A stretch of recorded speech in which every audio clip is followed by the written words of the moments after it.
mnajua wenyewe tena ndoa za Kiislamu za kwa gazinaga mbwembwe nyingi. Anasema baada ya kuingia kwenye ndoa wakaishi maisha ya furaha na upendo.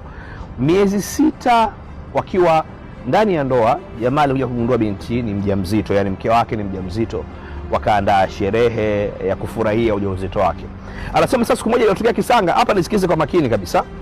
Siku hiyo dogo alikuwa anarudi nyumbani kutokea kazini. Bahati mbaya sana, mtaa wa 3 kabla kufika nyumbani kwake akapata pancha gari yake.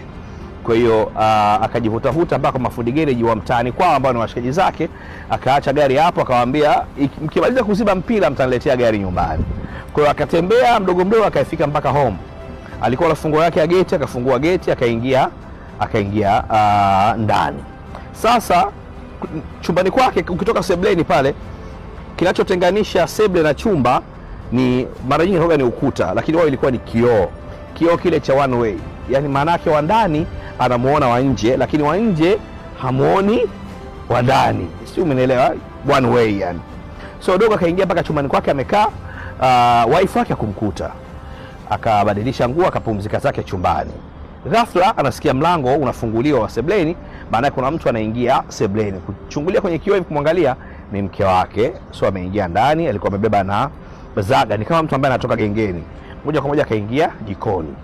Kabla wife hajaingia chumbani ambapo mshikaji upo, akasikia sauti ya babake mzazi mlangoni inagonga, anaita mama, mama.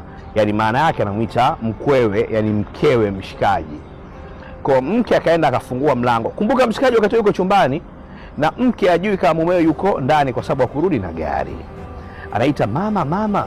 Akaja akamfungulia, bamkwe akaingia. Alipoingia wako sebleni, akasikia mkewe anacheka kicheko ambacho sio kawaida kwa mama mkwe kumchekea mkweo wa kiume. Umenielewa eh? Akamwambia, sasa mke akawa anaongea, anamwambia baba mkwe, anamwambia leo ndo umekuja na staili hiyo? Akamwambia lazima, si unajua labda jamaa iko ndani. Akamwambia hayupo, bado hajarudi. Kitu ambacho kilishangaza zaidi, akakuta baba mkwe kamkumbatia mkewe, yani mkewe yeye, yani mtu na mkwewe wamekumbatiana. Mchiza asogelea kwenye kioo vizuri, anaangalia, anakuta baba yake mzazi anakula tunda lake. Yani mkwe analiwa na mkwewe, yani mke wa mshikaji analiwa na baba yake mshikaji. Nikuulize wewe, kwenye mazingira kama